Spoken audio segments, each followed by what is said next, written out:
Hey there, welcome back to Tennille Talks. So y'all, there's a phrase that says faith and fear cannot occupy the same space. So this is saying that in your life, you have conquered fear, or you recently displayed your ability to conquer fear. And because you did so, a false empire has fallen. The way this is being described, it is through two biblical characters. So on my first card, I have Nebuchadnezzar. And when I'm talking about Nebuchadnezzar, we're really talking about the spirit of this person. And so Nebuchadnezzar, he was a king of a Neo-Babylonian empire.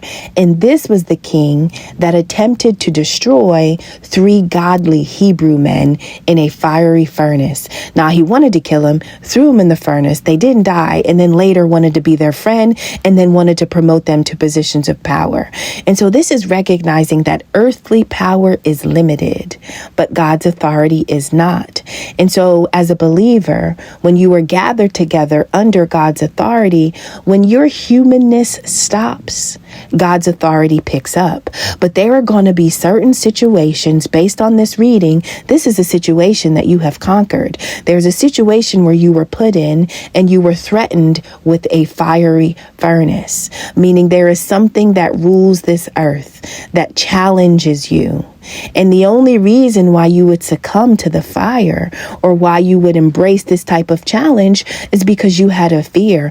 Y'all, it is okay to be human and fear, but to be a believer in the Most High and to fear, those two cannot coexist in us at the same time. So this is about your emotions. When the emotion of fear creeps up, you honor it, you listen, you talk to it, right? You show it a level of compassion and you're like, okay, fear, but let me tell you about this. So see, as a human, we can only go this far, but as a believer, we can go this far. Y'all, this says that you did this even when in the furnace, you demonstrated a level of faith and a level of trust in the Most High. The reading begins with giving you a victory. This victory is coming out in the energy of the Six of Wands. This is a spiritual victory because you were in a spiritual battle. You dealt with obstacles that were up against your energy. You dealt with obstacles that were weakening your spirit. And even when weak, even when not really having full capacity or full power, if the only thing you had was your mind, if the only thing you had was your decision making, listen, Daniel and his friends had nothing else but the power of their mind when they were threatened. You either worship like we worship, you move, you think, you behave, and you live like we say you live, or you deal with the consequences. Y'all, but under God's authority, you're like, okay, I guess I'll take the consequences. You agree to the consequences, which means I'm going to let God work. I know you say what you're saying and I honor it because you hold power, but I also understand the power that is behind me, the power that moves through me. So y'all, there is a victory that is given to you because you have conquered a Nebuchadnezzar type spirit. That is a spirit that talks about the danger of arrogance. Earthly power has a way of making you feel very arrogant. And so this is a reminder of God's ultimate authority. And sometimes God will move through just basic, regular ass humans just to make a point. That God's authority is always going to reign supreme, even against the kings, even against the pharaohs of the land. There are a lot of people in power who have hard hearts, but their power has afforded them. Their earthly power has afforded them with a hard heart. And so they rule with an iron fist. But when the rulership is no longer able to put you in a position of fear, the game changes. The empire falls. Y'all, you have brought down an empire based on your decision making alone. And so we're talking about your ability to honor your emotions. Fear is natural and fear is normal, right? And so when it comes, you allow it to sit and to tell you the story about how it's feeling. right? That's normal. You show it compassion, but then you show it the door. Okay, fear, but you can't live here anymore. Like you can't stay, right? We can talk real quick, but you got to go because guess what? Trust is coming over. Faith is coming over and we got something to do. We got a mission to get through. We got a furnace to go sit in and this shit is hot, but I know I'm going to be delivered. Y'all, this is talking about angelic salvation. The fact that even when your emotions are challenged with fear, the divine can still communicate to you. Right? And the conversation that you have with the Most High is so strong that you can maintain it during trials. You can maintain the conversation and the connection during periods of tribulations. Y'all, that means the entire time that you were in this furnace, you're on the phone with God. You never hung up. That is why this victory is yours. And so we're talking about you being able to have clarity of vision even when you are up against spirits of pride and spirits of arrogance. There's always going to be something or someone that is refusing to acknowledge the authority of God. And so there's a level of stubbornness and resistance that you are going to be forced to oppose or battle against. And your job is to always pick up your weapon of trust, pick up your weapon of faith because you won't lose. But if you pick up anything that looks or smells like fear, and if you try to fight one of these earthly battles with fear, it is a battle that you are going to fall. But when you recognize that you are fighting under the authority of the Most High, like you're just not going to lose. Y'all, I have a proverb. It says, the one who gives thanks for the gifts of yesterday will receive another gift tomorrow. Man, if I already thanked God for bringing me through on Tuesday, you think that just because you threatened me on Wednesday, I don't have anything to be thankful for? Y'all, that's the type of mindset that you have. Like, I already thanked God for everything yesterday, so I'm naturally going to thank him for my gift today, and I'm going to thank him for tomorrow. If I was given life today, why would he take it from me today? Like, there are a lot of things that want you to be fear. They don't want you to have anything to be thankful for. They want you to be scared of your todays, scared of your yesterdays, and scared of your tomorrows. As long as you're standing in fear, God's authority cannot move on your behalf. Y'all, the High Priestess is in the center of this reading. Now, there is no instruction manual that we get with this life. But when you are coming out as the High Priestess, this is saying that you have a GPS, and the voice attached to your GPS is the Most High. The voice of God is your turn-by-turn navigation. And so no, life doesn't come with a book, but the book is in you. The wisdom is in you, which is saying that sometimes you're going to get in some traffic jams. Sometimes there are going to be detours, delays, roads are going to be closed off, right? And this is fear. Fear has the ability to choke you and to stop you in your tracks. Y'all, that's equivalent to a traffic jam. That's an accident. And do you honor the accident, or do you allow your GPS to navigate you around whatever the obstacle is? As the High Priestess, this says that at any point you have access to turn-by-turn navigation because of your connection to the Most High. And so even when you are put in the tight spot, illumination is going to find you. Clarity is going to find you. There is no dark force that can endlessly confuse you because the light will always make its way to you. Y'all, but this is something you know. This is not something that you don't know, right? Like I'm just telling you about yourself. I'm telling you about the way you got through this fiery furnace. I'm telling you about the way that you stood up to these spirits that are similar to arrogance, similar to pride. Y'all, there are certain things on this earth that need to receive humility. And so God is going to use a believer that is willing to stand in trust and faith to bring lessons of humility, like you are the bringer of humbling experiences to people. Right? You are the very thing that causes people to spiritually grow. And it's because you didn't fall. You didn't succumb to the pressure. You didn't cop out. Like, once I claim the set of the Most High, like once I choose, I really choose. Y'all, this is talking about the clarity of your mind. You know, sometimes our mind can get kind of noisy. right? Because we can become overwhelmed with the opinions of others. The world is noisy just based on social media, right? But your ability to quiet your mind and to not allow become the Most High's voice to become muddled, to not become overwhelmed with what most people do, right? Like the fact that you can still find that place of peace and hear your internal GPS, the fact that you can still pick up on which way to go, no matter what's happening on the roads around you, that's your clarity.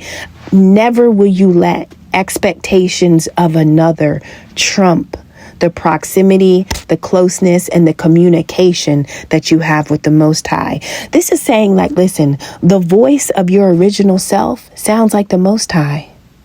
And so as the High Priestess, you have the ability to always hear the voice of your original self. So, y'all, this is kind of a short one. There is a certain situation, and it says that there was a situation that was supposed to Five of Swords you. The Five of Swords, it's about being in a battle, but the swords talk about air and clarity. And so when you are communicating, you are thinking.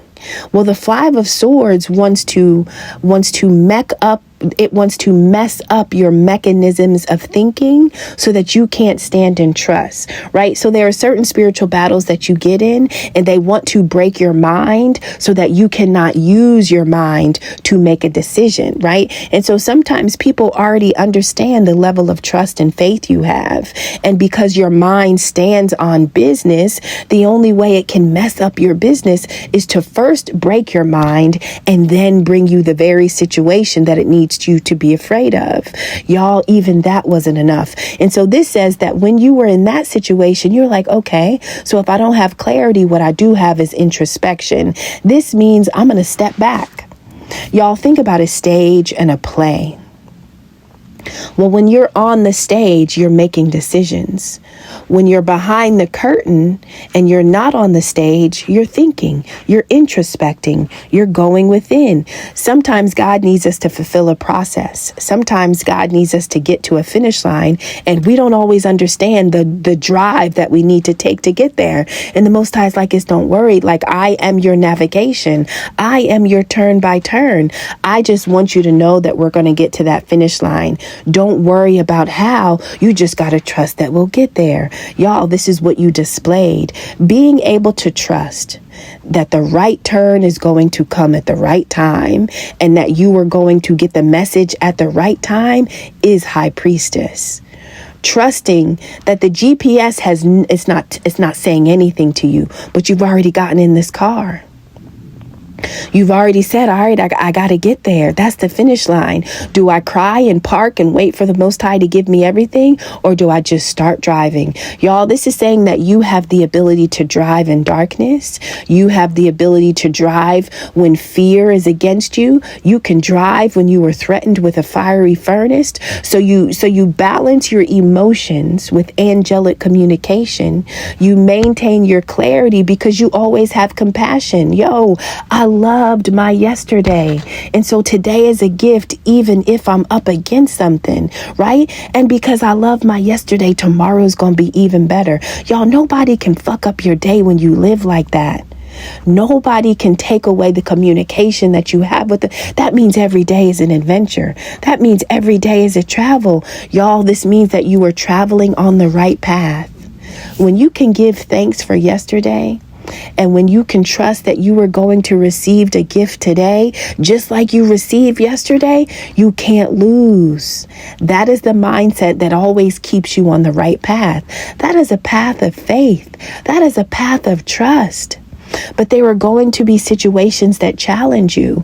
And the only way something can win over you is if it breaks your mind. If your mind is breaking, you're no longer going to make wise choices. You're no longer able to find a better way. Now, all of a sudden, every choice you make is questionable. Now your motives are off. Now you're lacking integrity. That is a reflection of a broken mind that is fear-based. All of your decisions are based in fear. That's why the choices are unwise. And so, y'all, this is about your ability to receive instruction, even when the goal is to break your mind. You know, by time you step on stage to perform, you already want to know what God wants you to do. And when you step on stage, and if you haven't received the reflection, or if you haven't received the direction from the Most High, like if God hasn't given you your lines, all you do is you step back off stage. You're like, well, I guess I'm going to stand behind the curtain until I receive the lines. I don't know what it is I'm supposed to say. And so some people want you to be so afraid that you haven't received your lines that you just get on stage and do and say any old fucking thing. They just want you to do anything. So I'm going to break your mind so that when you get on stage, aka when you live your life, when you show up to your yesterdays, your todays, and to your tomorrows, you show up with a broken mind. You make unwise choices because you can't hear the instruction. You can't communicate with the Most High because I've caused some type of mental warfare. Y'all, this is about the power of your mind. And this is saying that you are wise enough to pull back even when you haven't received the instruction, because you do recognize there's divine timing. Like, yes, turn by turn navigation is beautiful, but if the Most High isn't ready for us to make a turn, then we got to step back behind the curtain and wait for the assignment. And so this is saying that you don't even rush into things. Like, you don't become fearful and anxious to the point where you rush into a decision. Y'all, there was some type of situation that really needed you to not protect yourself. There was a situation that needed you to not recognize that it was actually an attack. You know, this is about you being vulnerable. This is about you being alert. When your mind is broken, or when there is some type of mental warfare that you're up against, y'all, it really is trying to break your communication system with the Most High. It's attempting to stop you from getting that turn by turn navigation or that divine instruction. And so you passed the test because you were like, I'm on stage and I don't know my lines. If I don't know my lines, the Most High has not given them to me. Let me step back behind the curtain. That is introspection. When you step back behind the curtain, you show the fact that you have the ability to step away from the world from time to time. You don't live in this space. You don't live behind the curtain eternally, but you do step back from the world from time to time so that when you re-enter the world, you do so with a renewed perspective. You do so with a wiser perspective. Sometimes you just got to go back and pick up your lines so that when you step back out, you're saying and doing the exact thing that you would do as somebody that's under God's authority. Y'all, so this talks about the moment. This is like your Moses moment. And it's really because you have conquered fear. And you had to be put up against fiery furnaces. You had to be put in situations where you had to wait for the right direction to come so that you knew how to travel, right? God gave me direction yesterday. Well, why wouldn't God give me direction today? I'm grateful for what I knew yesterday. I'm going to be grateful for what I learned today, right? And when the situation comes that tries to interrupt that relationship, you're like, oh, let me step back. I don't got my instruction. I didn't get my signal. I don't know what turn to take. I'm just going to wait. Sometimes wisdom is waiting. Not knowing is okay. Knowing what to do when you don't know is what displays your trust or your fear. Do I rush forward without wisdom, or do I wait and trust and have faith?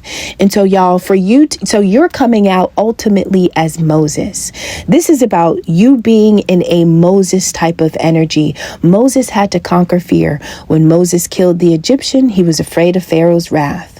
When Moses met the Most High in the burning bush, he hid his face because he was afraid of God's power. When Moses was asked to lead Israel, he was afraid because he felt like he couldn't speak. He couldn't speak well enough, right? And so Moses had to conquer fear again and again and again. And sometimes you are put in a position to make a choice and you don't have the steps to the process, but you got to know that I'm still getting to the finish line.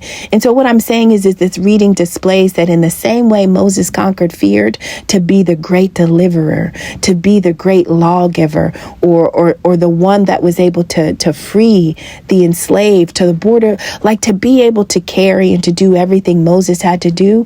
This is not saying that you must be absent of fear. You just got to know where to put it. You got to listen to it with compassion, and then you need to wait for the Most High's instruction. You never allowed your fear to be your instructor. You always recognized that your fear was not giving you wisdom. It was just an emotion, and it was an emotion that operates outside of divine communication. Y'all, fear is essentially you choosing the devil. Fear is the illusion that you are trapped or bound to something that you can't free yourself from, something that just won't let you go. Y'all, when you're under the authority of the Most High, you always have a way. You always have a path. And so I'm not telling you this because you don't know, but this is literally what you displayed. And so you displaying this means that now the very thing that wanted to kill you, the spirit of the arrogant thing, this could exist inside of a person, right? When we're talking about being arrogant, we're talking about something that needs to be humbled. These are people, places, and things that just don't understand the authority of the Most High, but it is you who brings it. It is you who introduces it to people. And a lot of times people are going to look at you and think that you are insignificant and small and powerless. Y'all, so whatever you walked through, you did it with your emotions, you did it with your clarity, and you did it with introspection. All right, y'all, I love you. Congratulations. I'll see you in the next one. Bye-bye.